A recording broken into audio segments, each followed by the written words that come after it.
Olá, pessoal, tudo bem? Começando aqui mais uma mensagem de luz nesse último domingo e último dia de agosto, né, de 2025. Então, dia 31 de agosto de 2025, eu, Cris Bonato, estamos aqui em mais uma mensagem de luz. Já passamos do episódio 80, né, se não estou enganada. E, cara, que tô feliz com essa caminhada. E sei que tem gente que me acompanha aí, sei que tem gente que pode estar chegando agora. E às vezes a gente se sente um pouco perdido, né? Acho que é natural na vida. Já comentei aqui que tô no inferno astral, tá sendo um período bem pesado. E hoje fui caminhar, fazia tempo que eu não ia caminhar, tá um vento frio aqui em Curitiba. Eu tô com um pouco de dor, já acordei com um pouco de dor. E me agasalhei bem, fui caminhar à tarde. Foi um final de semana produtivo, organizei a casa, lavei o carro. Eu gosto, né? Eu sou virginiana, então eu gosto da limpeza. Então tudo que envolve limpeza me deixa feliz, né? E me faz bem. Então, gosto de poder olhar a casa limpa, gosto de poder limpar as coisas. E quando eu tô lavando o carro, eu tô ali agradecendo por eu ter o carro. E quantas coisas boas, né? E quantas facilidades a gente tem tendo um carro.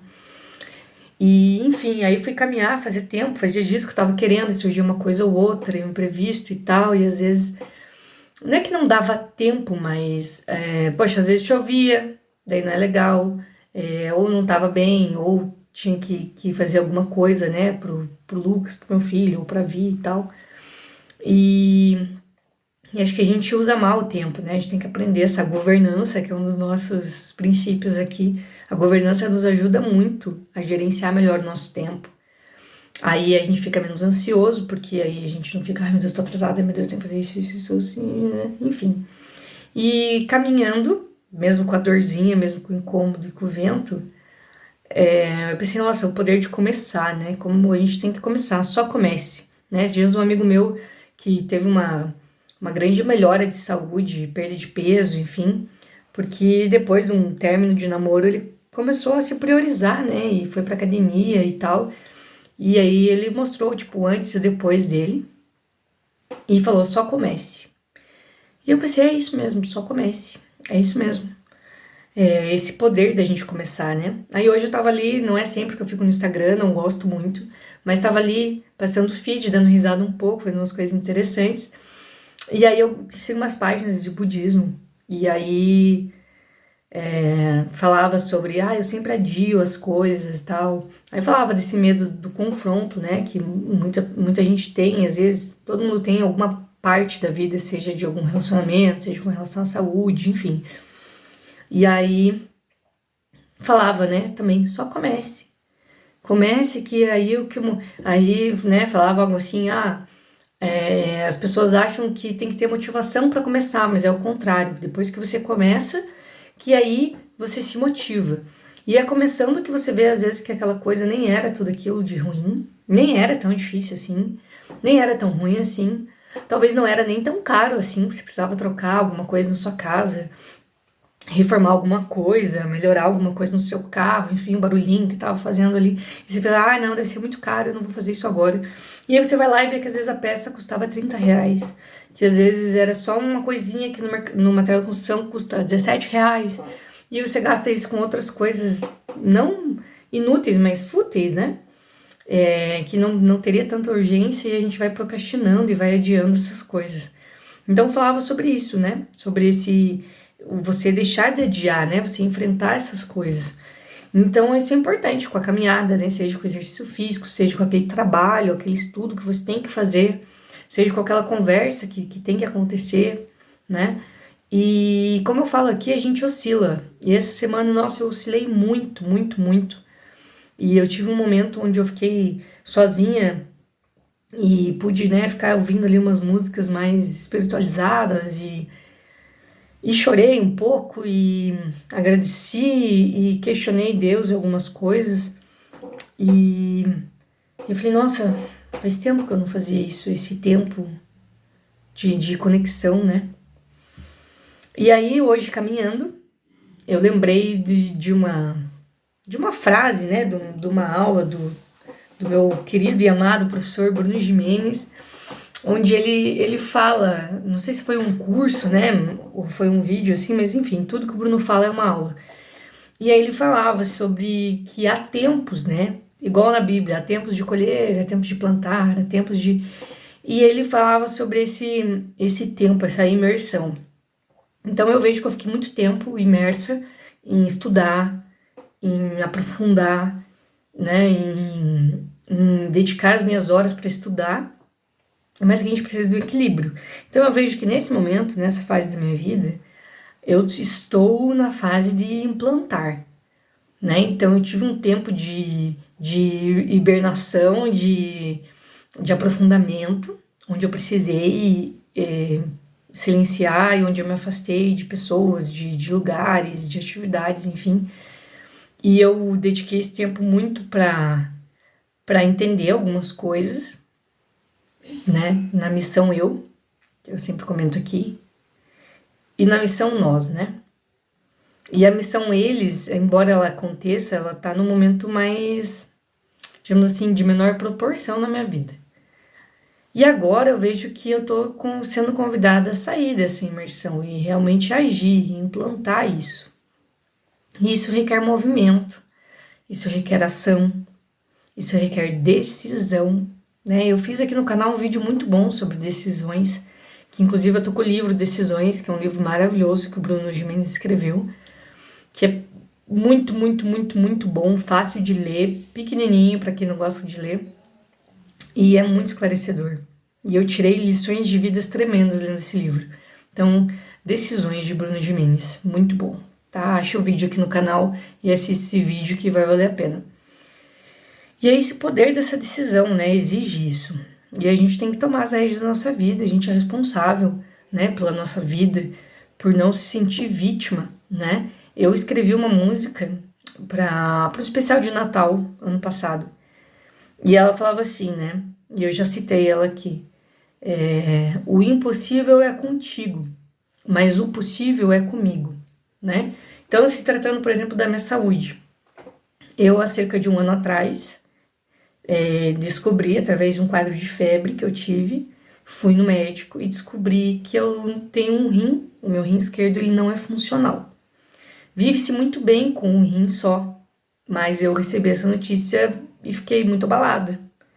Por quê? Porque eu sou uma pessoa que acredita muito na espiritualidade e de como o nosso corpo físico revela coisas maltratadas, curadas, enfim, e externaliza isso. E eu passei sim por períodos, né, vamos colocar aqui, espiritualmente ligados a rim, você tem dois principais sentimentos ou manias, enfim, que é o medo e o controle.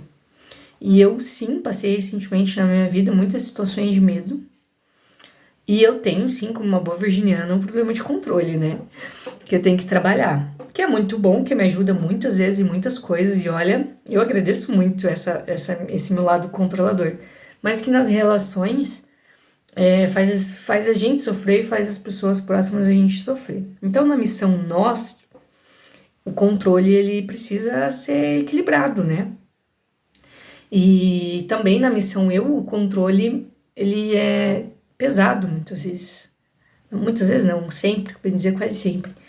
Porque a gente se cobra muito em ter o controle daquilo, quando alguma coisa sai errado, a gente tem que cuidar muito, muito, muito quem é controlador para não assumir essa culpa, não achar que aquilo não saiu certo porque você não viu que aquilo aconteceu. Então, assim, tem que ser trabalhado. Com certeza é uma das minhas missões aqui nesse projeto de escola, trabalhar essa missão do controle. E aí eu fiquei como se fosse um luto, assim. Eu fiquei muito triste. Simultaneamente a isso, várias coisas aconteceram na minha vida. Minha vida deu um 180, assim, em questão de uma semana, ano passado. Enfim, mas eu não sentia dores, então eu tive diagnóstico, eu tive que gastar uma grana com médico, com exame, e aquela inquietude de não saber o que era, de não saber o que causou, de não saber o que eu tinha que fazer, enfim.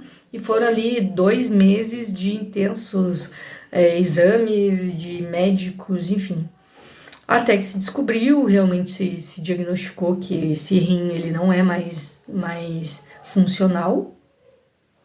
E então ele tá ali, mas ele pode em determinado momento trazer um perigo, né, pro meu organismo, no caso de infecção, enfim. E ele precisa ser retirado. E eu tô na fila, né, de fazer essa cirurgia pelo SUS. E já passou o tempo, que eles deram mais ou menos um prazo, e esse prazo já passou. E essas últimas 2 semanas eu comecei a sentir dores constantes. E, enfim, algumas outras mudanças no meu corpo, e isso também me preocupa. Simultâneo a isso, né, nunca vem sozinho. Também tô com questões de saúde na minha família, né, de questões graves que precisam de acompanhamento, que mexe muito com o nosso emocional. E aí tem que se trabalhar isso em mim e isso nas pessoas também. E a vida não deixa de acontecer, né? O filho continua dando trabalho lá na escola, continua tendo que ter reunião lá com o diretor, com o professor. E a gente tem que né, conviver com tantas diferenças e tudo mais. E aí, caminhar para mim hoje foi uma vitória, né? Caminhar, sair um pouco e lembrar disso. Eu falei, olha, realmente, né? Eu passei esse período na incubadora, tendo os enfrentamentos, mas eu pude estar, digamos assim, acomodada no sentido de podia estar estudando né, e olhando para isso sem um prazo, sem uma cobrança de tempo. Mas quando se trata de saúde, quando se trata de dor, quando se trata de... Você tem que agir, né? Você não pode adiar isso. Então, ontem mesmo eu já fui fazer alguns exames, quero ver se faço mais alguns exames nessa semana. E, né, e é isso. E vou ter que ir atrás disso e ver como que tá essa fila da cirurgia. Me preocupa muito porque eu sinto dores ok's, né, como se fosse uma dor muscular, mas eu sei que não é, porque eu sei que é a diferença da dor de rim, né? Mas que incomodam, mas não me deixam de fazer nada. Eu posso trabalhar, mas eu vou trabalhar com essa dor. Não é qualquer medicamento que eu posso tomar, porque muitos medicamentos fazem mal pro rim, então eu não posso tomar. Então é isso, é cuidado e vou ter que enfrentar, né? Eu não posso adiar essa questão de exame. E isso requer gastos, né? Porque os exames, por mais que eu esteja lá esperando pelo SUS, eu faço os exames de forma particular, até para agilizar mais. Então eu penso, eu vou fazer o que eu posso, porque eu faço o possível. E o impossível é com Deus. Então, no caso de um tratamento de saúde, tá? Vou dar um exemplo meu agora. Um tratamento de saúde, por exemplo, no caso do rim, eu tive que mudar meus hábitos alimentares por conta do sódio e de tudo que poderia fazer mal pro rim. Então, quando eu descobri, eu perguntei pros médicos, o que eu mudo? O que eu posso comer? O que eu não posso comer? Fui no nutricionista, ele falou, não, tire essas coisas, né, com alto teor de sódio e as outras você balanceia. Enfim, então eu tive que ir atrás de ler artigos, de ler matérias, de ler sobre isso, para descobrir o que eu podia, de conversar com médicos, de conversar com outras pessoas, às vezes que têm problemas renais também. E enfim, então hoje eu estou preocupada em saber se o meu rim direito está bem, porque o meu rim esquerdo eu já sei que não tá. Então essas dores me dão um alerta, né? Tipo, algo dentro de você não está bem. E enfim, então eu vou precisar agir com relação a isso. E sim, eu vou precisar investir, né? Gastar com isso. E talvez lidar com algumas coisas desconfortáveis, né? Internamentos, cirurgias, exames, enfim. Mas eu quero me curar logo. Então, tudo que for a parte possível para eu fazer, eu vou fazer. O impossível, que é a hora que for lá fazer cirurgia, ou enfim, o impossível eu vou entregar para Deus. Mas eu vou tomar água, porque eu tenho que tomar água todos os dias. Eu não vou comer sódio, né? Então, temperos prontos, o quinor, né? O caldo quinor, que é o temperinho pronto, aquilo ali tem muito sódio. Eu vou evitar comer menos lanches, né? Vou tomar líquidos, vou evitar refrigerantes, bebidas alcoólicas, né? Vou fazer uma atividade física, pelo menos ter uma vida não... esqueci a palavra, mas enfim, agora sim me fugiu a palavra, mas enfim, de ter uma atividade, né? E vou cuidar com relação a isso. Então, esse é meu papel, esse é meu possível. E aí a gente pode dar outros exemplos, né? Tá, vida financeira, que é um tema que eu gosto de falar aqui também, né? Você pode fazer o teu possível com aquilo que você tem, parar de gastar mais do que você ganha, né? E ser governante, você vai ter que enfrentar isso. Essa é a tua dificuldade, você vai ter que enfrentar isso, porque tem uma lição aí, né? Então, se não é bênção, é lição. Você tem que descobrir o que tem pra você atrás desse desafio. E pra gente descobrir o que tem aí, a gente vai ter que começar. Então, o poder de começar é você ir de encontro a isso, né? E ver as partes boas, e aí entra a nossa gratidão aqui, né? Que é um dos primeiros princípios do caso de luz, do mensagem de luz. É agradecer essa condição, tirar um proveito daquilo, né? Fazer aquilo ser benéfico para você de alguma forma. E você fazer o que você puder. Eu não sou uma pessoa que não sou acomodada, eu não sou de aceitar as coisas facilmente, assim, tipo, esquece, desista. Não sou de desistir. Mas eu entendo que eu tenho meus períodos, né? Igual eu descobri ano passado, tive meu período de luto, eu tive que viver meu luto. Mas logo em seguida eu pensei, tá, o que eu posso fazer? Porque eu quero me curar. Então a minha vontade de viver, a minha vontade de sair curada dessa questão de saúde, me fez fazer todo um movimento em prol disso. E não permitir me vitimizar. A minha mãe é uma pessoa que ela fica, meu Deus, coitada, filha, tá com dor, não sei o que, deixa que a mãe faz pra você. E eu não aceito. E eu não gosto desse tipo de postura, porque eu não gosto de ser vista como vítima. E eu não sou vítima. E também eu não gosto de me fazer como vítima. Então é muito importante que a gente consiga olhar para isso como uma postura de eu governo a minha vida, né? Eu tenho controle sobre isso, então o que eu puder fazer dentro do possível para estabelecer algo melhor, para fazer algo melhor, eu vou fazer, né? Então, minha mensagem de hoje aqui no Mensagem de Luz é realmente isso, que vocês possam olhar para isso como protagonistas da sua vida e que o impossível a gente deixa com Deus, mas o possível, e tem muito possível para ser feito, a gente vai fazer, tá bom? Então, uma ótima semana, um beijo e até mais.